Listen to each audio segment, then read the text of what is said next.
Hello, everybody, and welcome to the final presentation session of the CERN Webfest.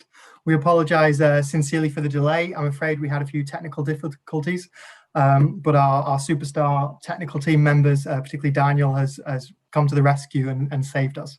So apologies that you had to wait sort of 15-20 minutes, a little bit longer than expected, but we can now bring to you our final presentation session of the 2021 presentation session of the CERN.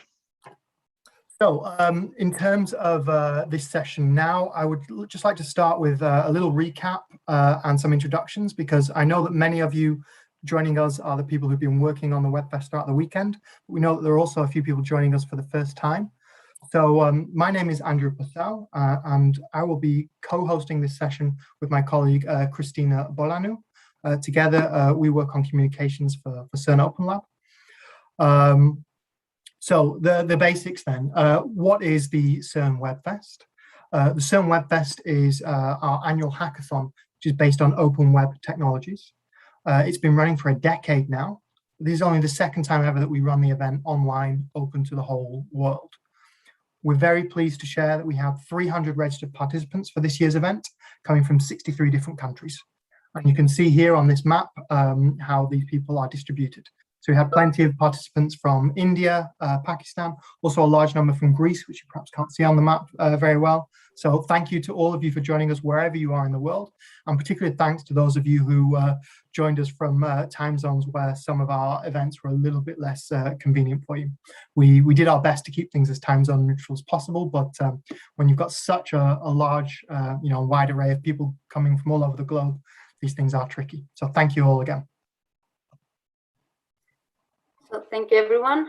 Also from my end, it's much appreciated that you make this happen, despite the differences in the time zones and everything related to that. So the Webfest 2021 is themed by the following theme, which is science, society, and sustainability. We have a particular focus on supporting the UN Sustainable Development Goals, and particularly the ones that CERN de facto contributes, which is the following. If we just jump on the perfect, thank you, Andrew. So first of all, we have the good health and well-being, the quality education, industry, innovation, and infrastructure, peace, justice, and strong institutions, partnerships for the goals, and climate action. So, okay. Now, obviously, the main subject for today is for this session is the projects that people have been working on throughout the weekend. People have created 1-minute videos, which we're going to share with you all shortly.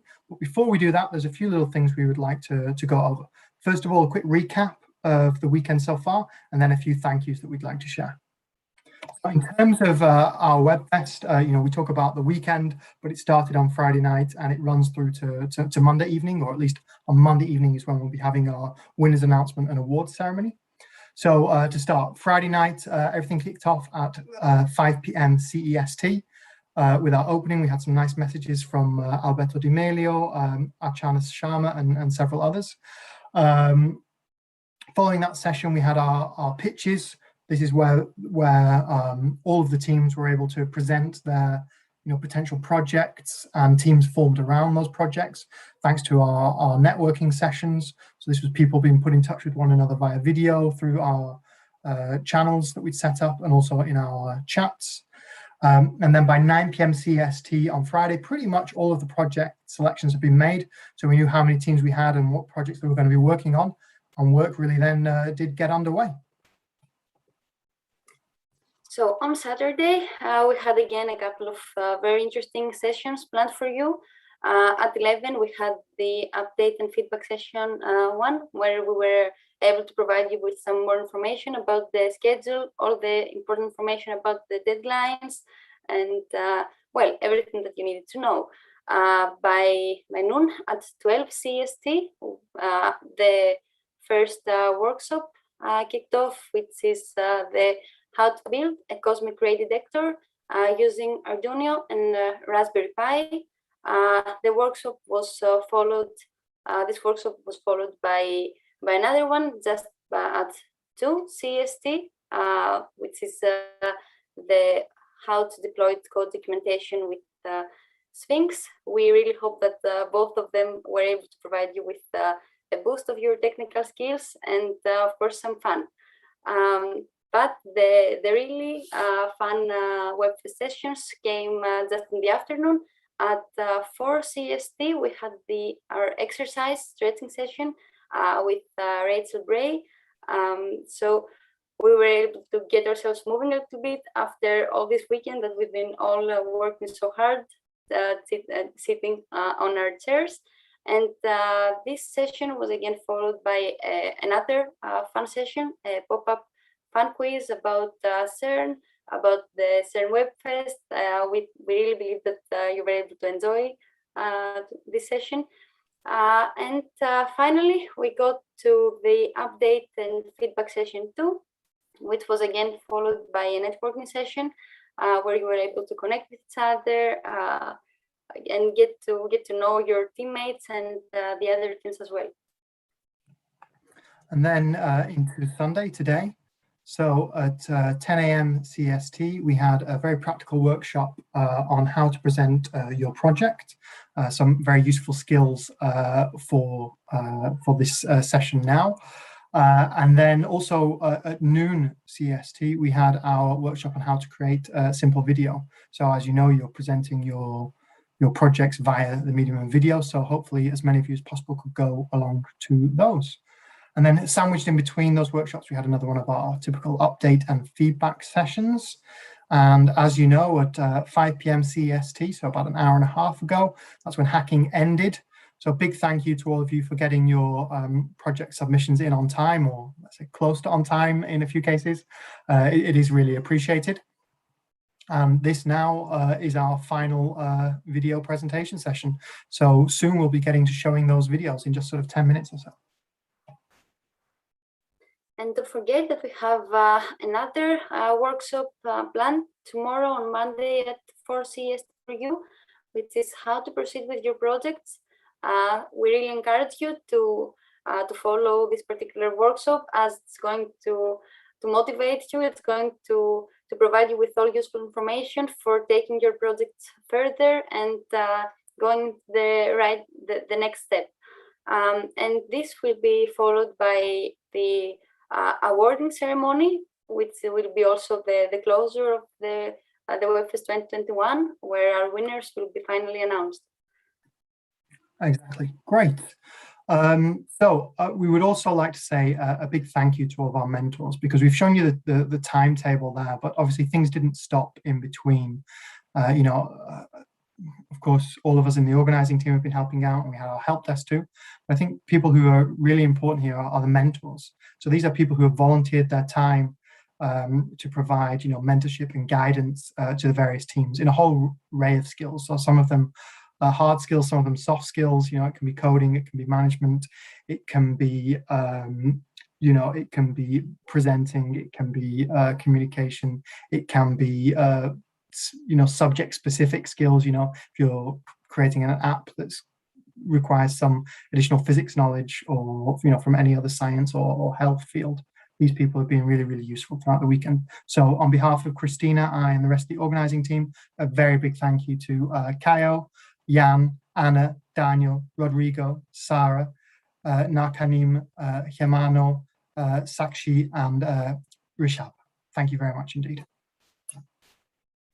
So thank you, everyone. And of course, a very special thank you to all of our volunteers who presented their workshops and gave talks. They really made it to enrich this year's Webfest significantly. And well, we're really glad that we had them on board and make these sessions so special with their expertise and all their knowledge. So thank you, Rachel Bray, Miguel Marquina, James Devine, Anna Ferrari, Alberto Di Meglio, Ben Segal, Francois Gray, and Archana Sharma. And of course, Christina and I, we've been fairly visible in the sense that we've been in all of these, YouTube sessions throughout the weekend, but we're just 2 members of the organizing team. So a really big thanks to all of our fellow members of the organizing team. Thanks to Hans, Daniel, Benjamin, Anastasia, Christiana, Carolos, and Ben. Big thank you from both of us to all of them. And of course, thank you to our partners. Christina, perhaps you could tell everyone a little bit about 1 or 2 of our partners. Of course, first of all, we would love to give a special thank you to the GlueNet team that really helped as well in the organization of the CERN Webfest. Also Remotely Green that made all of the networking sessions happen so successfully. Thank you so much. And of course, the Virtual platform that was the host for the whole event. I mean, it's a platform that made all of this happen. So thank you so much for that. And well, of course, CERN Open Lab, the main organizers of the CERN Webfest since years now. Okay, and then a big thank you to all of our judges. So we have 8 judges who have kindly volunteered for this year's Webfest. Several of them are on the line today, and we'll be hearing from a number of them tomorrow too.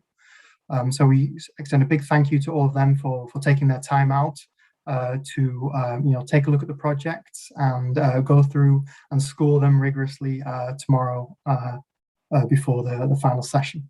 So a big thank you to Charlotte Barakola, Archana Sharma, Ben Segal, Bilge Demirkers. Thank you to Francois Gray, Ines Knepper, Jean-Pierre Raymond, and Mateusz Malenta. Thank you to all of our judges, and most of all, a big thank you to all of our participants in this Webfest. So, you are the most important people. You've been doing the work. We've just been here helping. So thank you to all of you again for joining us from all over the world. And we are very excited now to start showing the first of your project videos. So to recap, we have 1 video per project. I believe we have about 24, 25 videos submitted. I'm sure my colleagues will correct me if that's wrong or if it's changed in the last sort of half hour or so. But with no further ado, I'm going to stop sharing my screen so that my colleague Anastasia can share hers, and we're going to go through these videos. And we're going to start with a project called Dator X, which is an education project, and it's all about creating a guide towards remote education resources. So yeah, let's roll the video. Everyone knows that there are thousands of free educational resources available on the internet, but not all of them are popular and easy to find. Just like millions of students will never get to know about the brilliant recorded videos of CERN's summer student program. The #1 giant project, simply the DN1G, aims to create an inclusive platform that will inform students and learners about the available free resources. Our initiative will work as an internet directory of free educational resources, information and ideas. Currently we have a Twitter handle, a YouTube channel and a Medium blog. This weekend, we developed a blueprint of our website and app. With your support, we can expand our internet presence for everyone's betterment. We welcome everyone in our team who wants to write or work dedicatedly for the local and global student community. Our writers will be writing blogs in different languages to explain and explore diverse educational resources for everyone. Thank you for believing in open source and free quality education for all.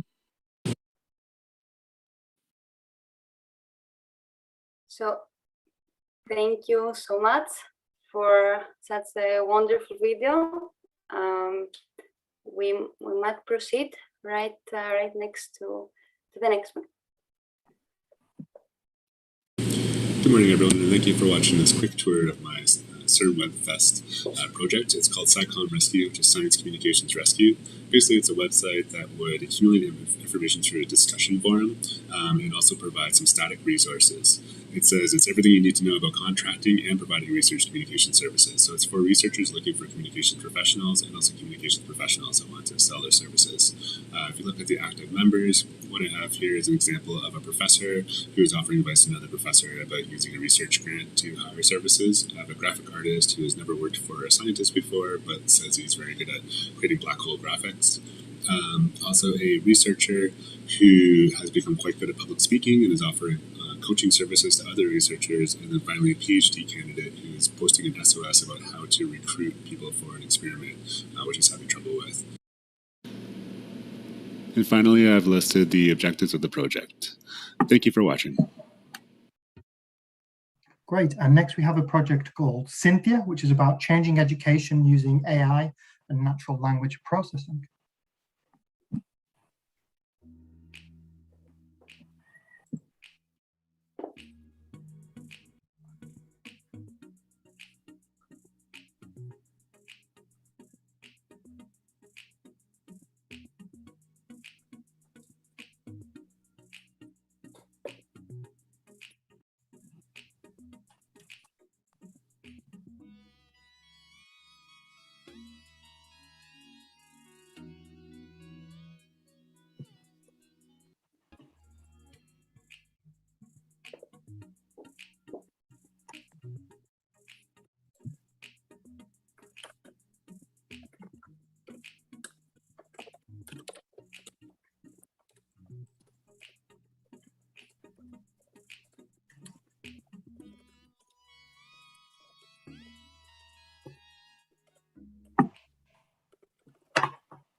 Okay, and then following on from that, I believe we have a project called Life Lab STEM.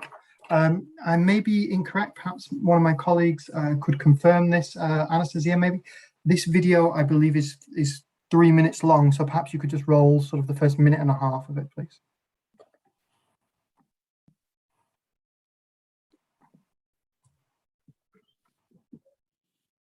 Hey everyone, I hope all of you are doing well. So let me take you to what we have done in the 48 hours of hackathon. We were able to create a learning platform under the name of Life Lab STEM Gurukul, in which we aim to provide equal access and affordable STEM education to one and all. You know, what exactly does this do? We are trying to inspire children towards STEM courses and drive that curiosity to explore and, investigate, ask questions and seek answers in them. Now, how did we do this? So let's say that we picked up a topic, which is life, origin of the universe. So what exactly happened during the origin of the universe? We have taken this will be one short course under which there will be a number of modules. Like, for example, one module can be the Big Bang Theory under this. So we have created a PDF of this topic, which can be easily, people will be easily able to download it and then take it across to the last mile of the country. Once you have it with yourself, you can use it, access it without having an internet services on your phones later.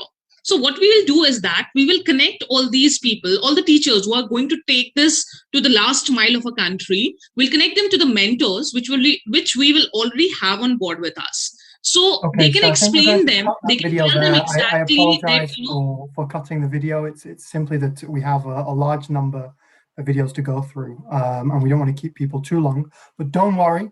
All of the participants have submitted their projects through our application. That application plugs into our website. So all of the full summaries of the projects, including the videos, are going to be posted on the webfest.cern website. So anyone watching this, whether you're a person that's been taking part in the Webfest, whether you're a judge, whether you're just an interested person who wants to find out what all of these people have been doing for the weekend, you will be able to find all of that information on the website webfest.cern in the coming days. So I'm now going to move on to the next video, which is the app called ACT, which relates to good health and well-being. Fred, I don't know much more about this project. I think the name may have changed during the course of the Webfest. So let's just roll the video. Bringing SDGs 3 and 9 together, we get ACT app. Enhance healthcare through a fun and portable application equipped with cutting-edge AI technology. Once you log in, you can choose to monitor your activity. In the Activity tab, you can check out your sitting time history on day, week, month, and year basis, and see the frequency of the different activities as well. In the Rewards tab, you can choose your goals and reap the rewards accordingly, such as in the Pizza Pocket tab will tell you how much you need to walk to earn one slice of pizza. We use gamification to encourage the users to a healthy lifestyle by connecting them with their friends. And for a healthy dose of mental health, we have Motivational Task Provider.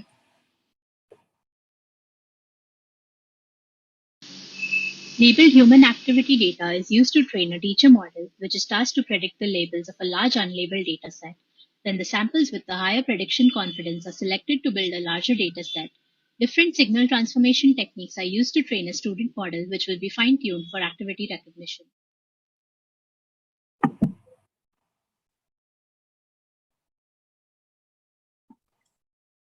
Apologies, Andrew. I believe you are muted. Hello, can you hear me now? Yes, yes. Apologies, I've been having some difficulty with my sound. Both my mic and my speakers got muted midway through that video, but I thought I'd successfully unmuted them both. Sorry about that. Next, we have a project which is focused on reducing educational inequality, particularly in terms of access to facilities and targeting children, not just through their schools, but also directly. So let's roll the video to find out more. Hello, my name is Sabia. My project idea is equal educational opportunities for all. Description is based upon the idea that I take this idea from SDGs, quality education, and why it is important. Now, as Lyndon said, education is the key to the opportunity in our society, and the equality of education opportunity must be the birthright of every citizen. Now, government can play its role in equal education system by applying the same curriculum for all the school and educational infrastructure, proper funding to the schools. We can play our role by neglecting the difference between caste, language, races. And end point is every child should be in a school and treated equally with equality education. Thank you. Great. And now we're going to move on to the first of one of several environment-related projects. And this one is aimed at building an informative website and app to spread awareness of the dangers posed by climate change.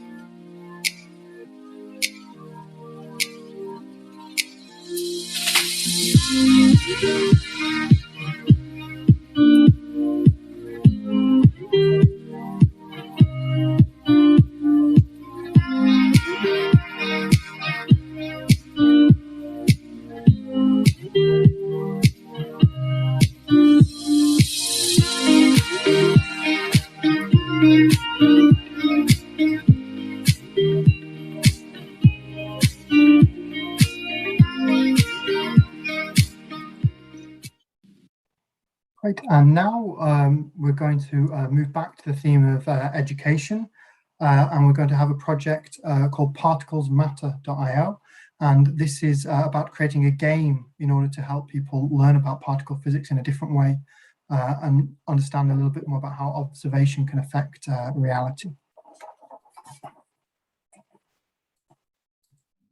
Quantum mechanics. 2 words, but sound so difficult for the vast majority of people. Indeed, many are afraid of diving into the discovery of systems with quantum behavior because its difficulty horrifies many of us. With particlesmatter.io, the life of such people will become much easier. Children, students, and even grown-ups will now become obsessed with it thanks to our platform.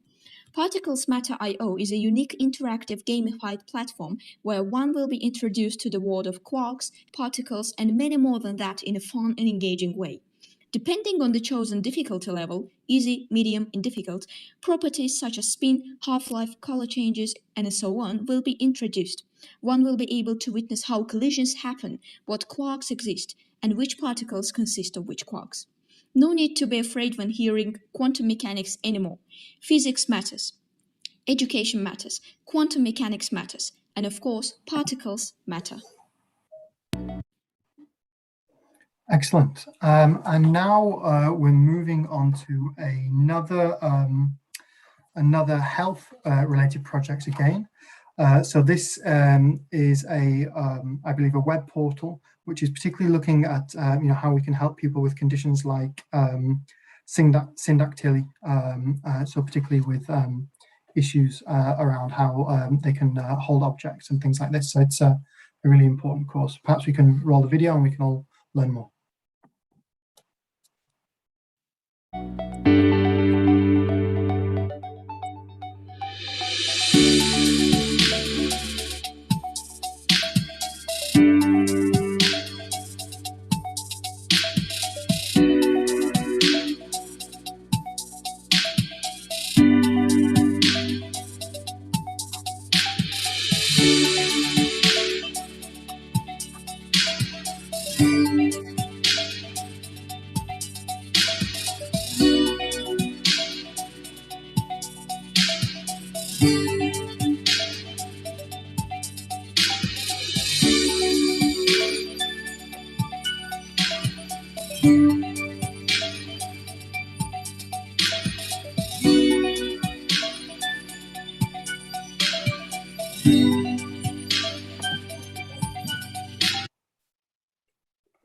Great. And now we're going to move back to education again. And we have a project that's focused on making physics experiments even more interesting. Hello, this is Lutfa Rahman. Me and my teammates Isabella and Busha were working for the project entitled as to make physics experiments more interesting. We're trying to going beyond the conventional approaches to introduce physics experiments to students. In the traditional approaches where students most often learn to take measurements without understanding the phenomenon or the underlying law. For such approach, students lose interest even in the experiments because they cannot find the true meaning of their observation. Our approach is to make students conscious about their observation and findings. As an example, we try to show an experiment that is to measure the refractive index of water. In our experiments, we used water drops and a pen. So when we observed this pen through the water drop, we found an inverted image. Now this is the start of careful observation. Instead of going for measurements right after the experimental setup, can you connect? Think that can you connect it with other phenomena, do brainstorming, and therefore and then you can observe that it is behaving like convex lens, and that's why this image get inverted. Then go for the measurements from the equations, and now you have. Okay. So I believe that came to an end rather abruptly, but again, you can check all of the information about all of the projects on our website in the coming days. So now we're handing back over to science communication, and this is a project about the power of graphs to describe the world around us.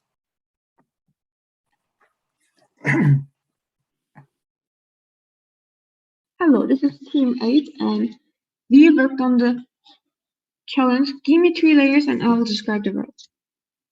These are our variables.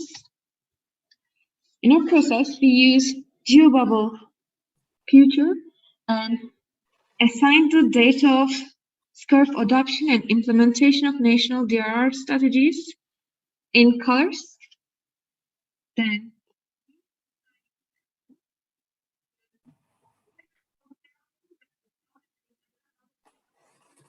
I believe we may have lost sound here. It may just be me, but perhaps one of my fellow organizers. Attributed to the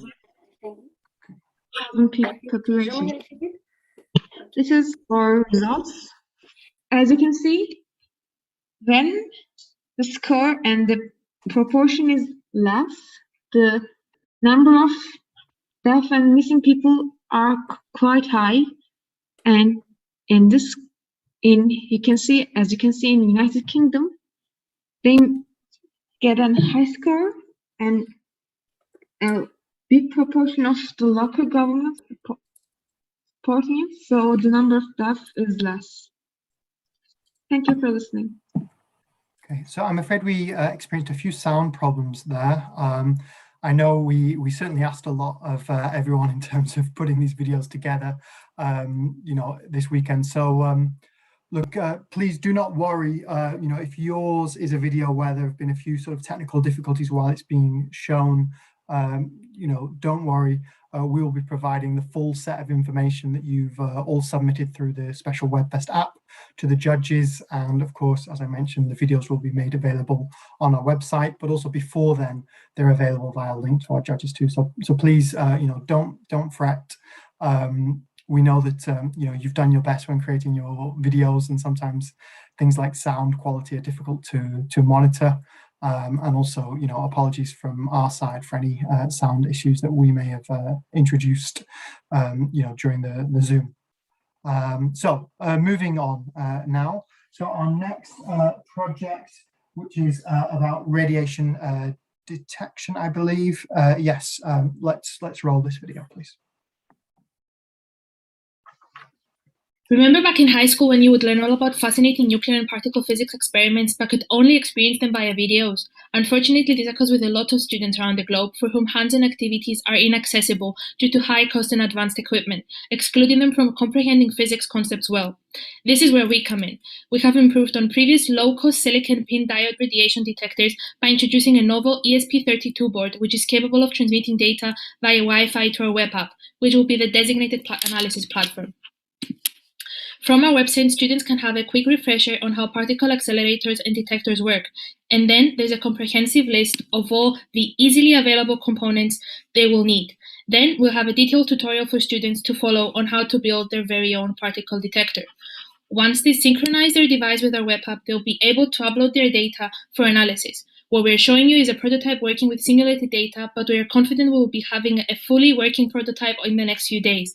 No longer will such experiments be far-reaching. We bring them right to your desks.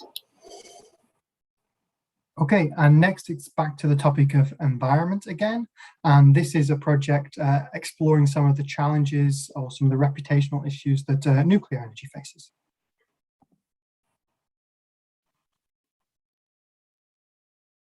A very good evening to everyone.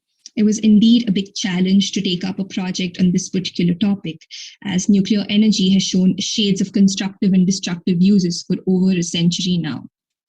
We have made an attempt to take this challenge head on by creating an awareness portal for the readers and to influence the traditional perspectives regarding nuclear energy.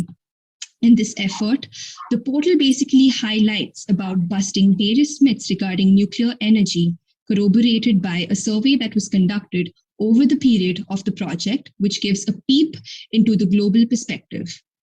At the end of the portal, the viewers could expect interesting facts regarding nuclear energy, followed by a quiz, which should be very insightful to the readers.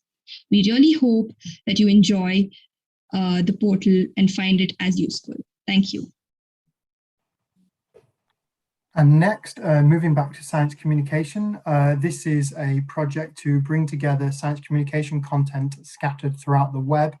I believe this may also be a video slightly on the long side. So Anastasia, perhaps you could cut after 1.5 minutes, please.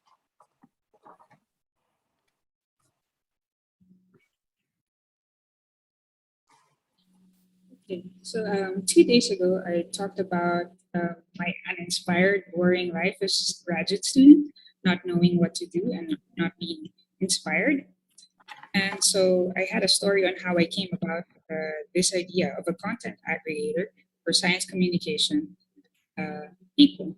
So this idea had started out in the SciComm hack last year. But back then, our solution to the problem, the main problem of scattered web content, was still scattered web content. We could not find a one-size-fits-all solution to curate good quality content on the web. So we came up with an idea of something that was personalizable. So there are other solutions out there like Zotero, which helps you organize scientific papers. There's also CDS, where you can upload pictures and you can also download them for free. But we wanted something that's more user-friendly and intuitive. So we came up with this. We made a Figma prototype. So it's just, it's not the real thing. It doesn't click or go to the links that we want to go to. And so far we came up with this this weekend. So we have some new features.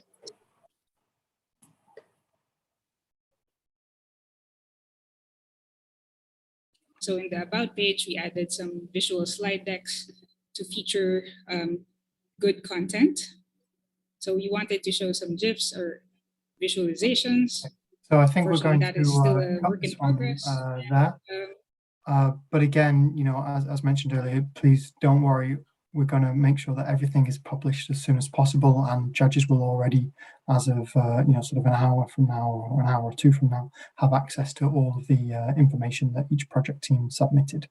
I'm afraid I'm not able to read the times on the videos, but from my notes in front of me, I think that video was 2 minutes 20 seconds. So I think we're right cutting that slightly early. If that's not the case, one of my co-organizers could speak up, but if I don't hear anything, I'm assuming that's all okay. Okay, good. So now on to the JustX project, and this is a project all about harnessing social media to empower those around the world who are oppressed.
Okay, and next we're on to another educational app. It's called Crash Bandicoot, which for those that don't know, I believe is a pun on a 90s video game. Yeah, let's roll the video and find out what the project is actually about.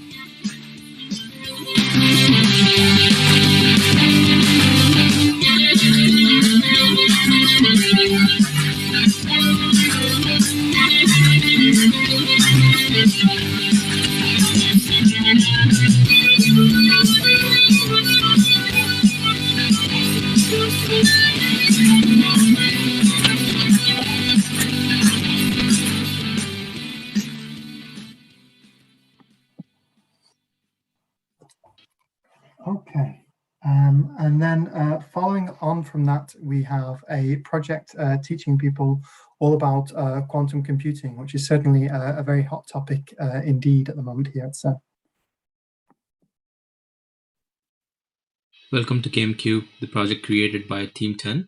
GameQ is an educational platform for quantum computing that makes learning fun by creating in-browser games, puzzles, and quests. Users can create profiles using social media accounts and browse or start learning at any level they're comfortable at.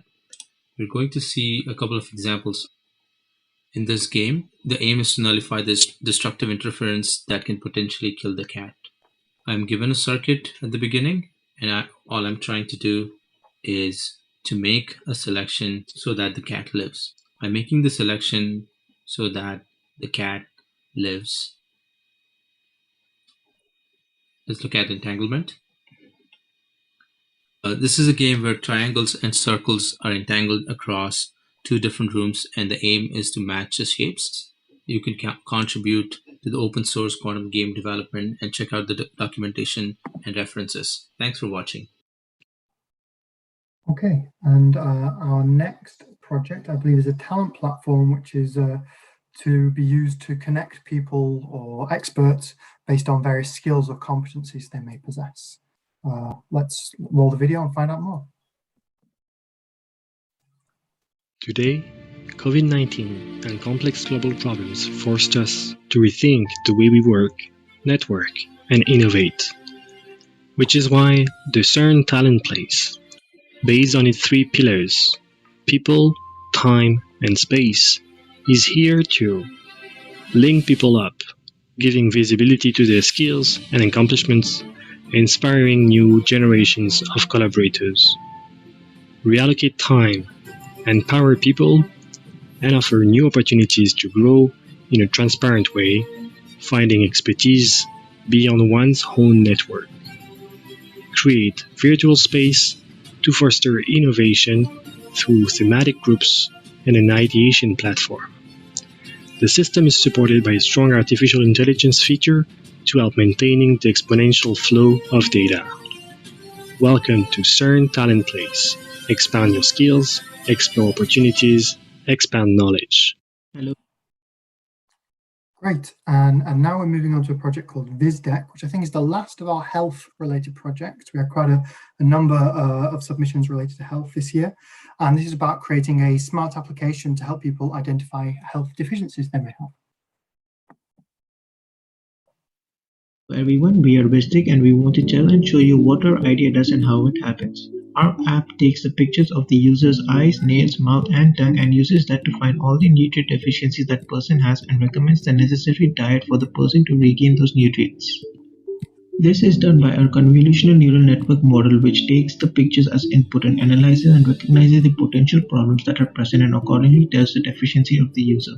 The CNN model first takes our dataset and trains and tests the models with it and finds the accuracy for it.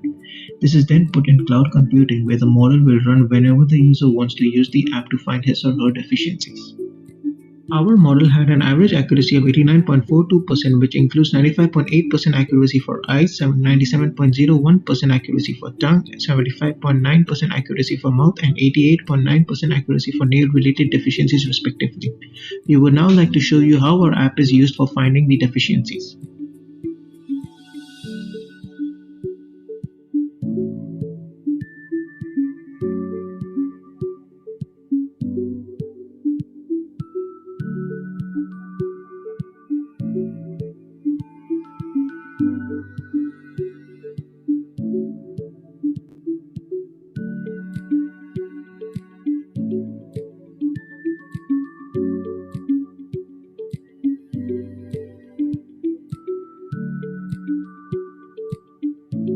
Okay, so I think we're going to move on now to the next video.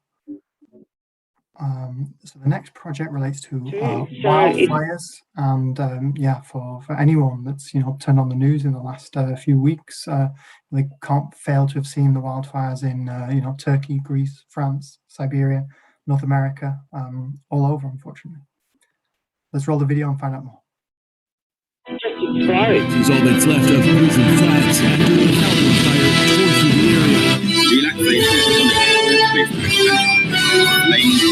You actually see it coming at you in a wall of flame. Our project mainly focuses on detecting the wildfires before it threatens wildlife and settlements. It also notifies people living in the area as well as providing help in different ways to be safe. Maybe we can't completely stop global warming or avoid wildfires, but we can decrease damages and death as much as possible. Our application generates push notifications for alerts. We can see where exactly the fire is happening using our map. We can seek help for safe routes, evacuation sections, and emergency help. We can generate alerts from different departments, and we can see instructions for different what to do exactly in the fire. So, since our application is based on machine learning, we use NASA's latest findings to extract our dataset. We focused first on Canada and then we moved towards the whole world. For Canada, we were able to achieve an accuracy of 99.5%, and for the whole world, so far, we have been able to achieve an accuracy of 96%. This application will be really essential in this context of climate change. Collaboration with worldwide monitor sensing like Copernicus will make this application operational in a more advanced version. Thanks for watching. Okay, and now on to another topic of great importance, and this is a project about creating tools to help people in situations of domestic violence, which unfortunately remains a scourge for societies across the globe, and has been particularly exacerbated during the COVID-19 crisis and the associated lockdown measures that were necessary. Hello, my name is Lunara Nurgalieva, and I am the only member of Team 17, and now I will propose a solution for the challenge named A Discrete Tool That Saves Lives. So the main aim of this challenge is to identify the network technology that would send an alarm signal to an official authorities at several kilometers distance. And this is highly important as there was a reported and significant increase in the domestic violence during the period of coronavirus lockdowns. As you can see it from the chart depicting the change from the April 2019 to April 2020. So the main technology that was used to send an alarm is firstly to transmit the data from the sensor to the phone app using the Arduino technology. The main reason to include the phone app is that there might be the case where the button of the sensor can be pushed accidentally, and app in the phone will have an option to dismiss alarm signal. And in case the victim will not be able to confirm the signal, the app in the phone will wait for another 30 seconds, and if there will not be any response, it will send it directly to official authorities. And the data transmitted to the authorities will include the time the alarm has been raised, the user ID, as well as the location of the user. In addition to that, the sensor could be modified so that it will not only respond for the button click, but also will report the characteristics of the health, for example, the heartbeat. So in case of the health issues, the sensor could send an emergency alarm as well. Okay. Thank you for your attention. And next, we have another project. This is our penultimate project now. This is an app called Johari, which is all about helping people to track their career performance. Johari allows me to have a quick look at my top strengths and areas that requires my attention. And this information is coming from the feedback that I have received from my colleagues and my team members. Only business emails are allowed here. If I want to work on a particular skill, I need to navigate to that skill and I need to see what most people are asking me to improve on to work on that skill. Similarly, I have a public profile which I can share with HRs and my professional network to credibly showcase my strengths and weaknesses. You can quickly select your skills and share it with your network. If you want to share feedback with someone, you can quickly share the feedback with your teammate. That's about Johari. I hope it embraces growth mindset in you and your team. Good luck. Thank you. Okay, and now, yes, we have one additional special video that we would like to show you all. Now, for those that don't know, several members of our organizing team are keen hackathon participants themselves. So on Friday during our pitching session, I believe there were one or two projects that weren't picked up by anyone.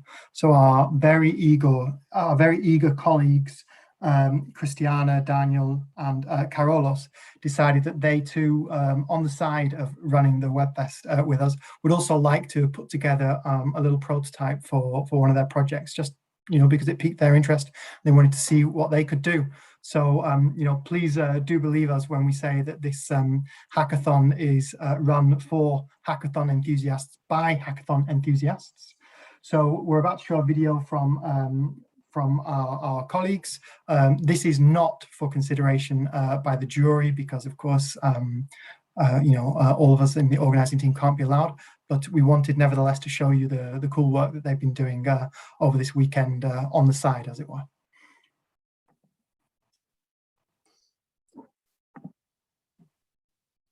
As organizers, we also took some time to hack.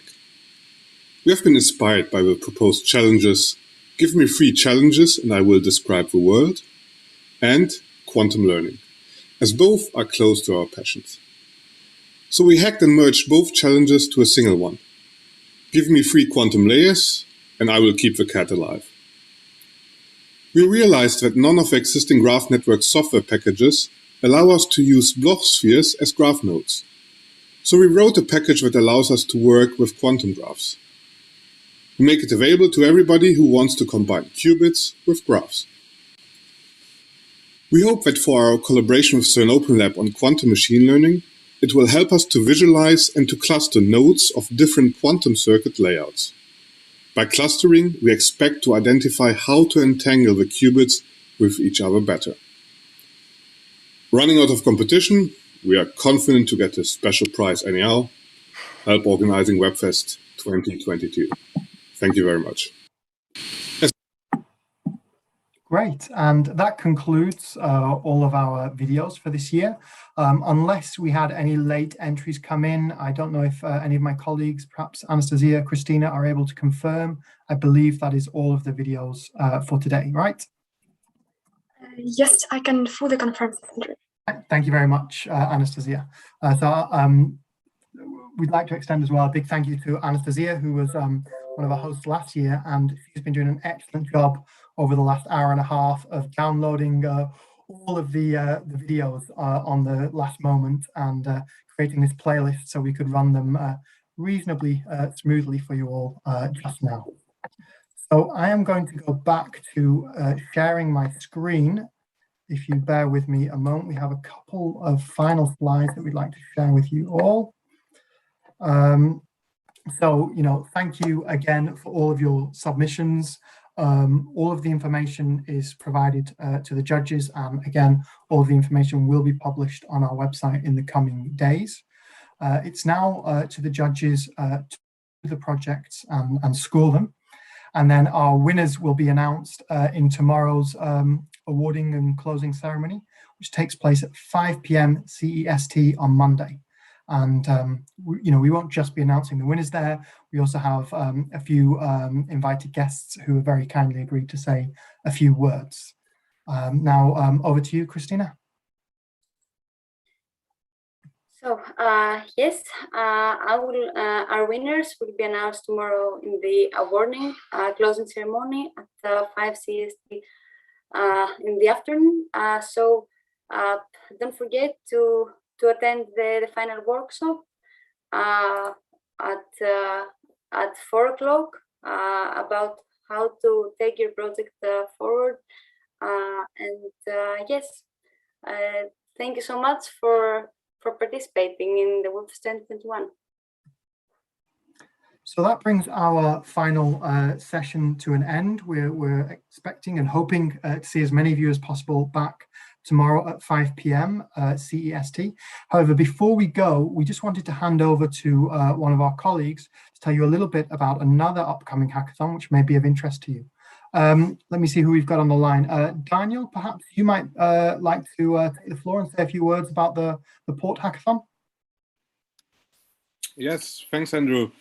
So the Port Hackathon, I think this is if you like Novel Webfest and you cannot get enough of hackathons like we do, then I can highly recommend you the Port 2021, which is again running virtually like last year due to the current situation that you all know. And again, it's concentrating on humanitarian topics. A lot of the challenges are coming from different international organizations, NGOs around the world, who give us challenges where we think that technology can be a part of a solution. So check out report.ch if you like hackathons. Thank you, Andrew. And see you then maybe again in a few weeks. Great, so it's just a final thank you from Christina and I and all of the fellow members of the organizing team, to everyone who's volunteered to help us out, and to all of you who have taken part in this year's Webfest. We hope to see as many of you as possible tomorrow at 5 p.m. CST when we're finding out who the winners are. Well, thank you and goodbye. Have a good evening, everyone. Thank you for joining us.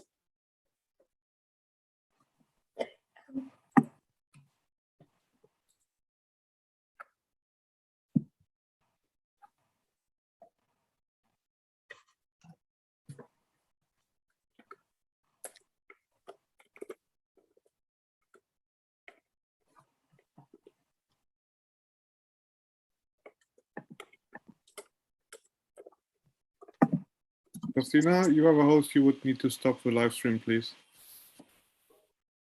You click the three dots at the bottom, Christina, and then click stop live stream.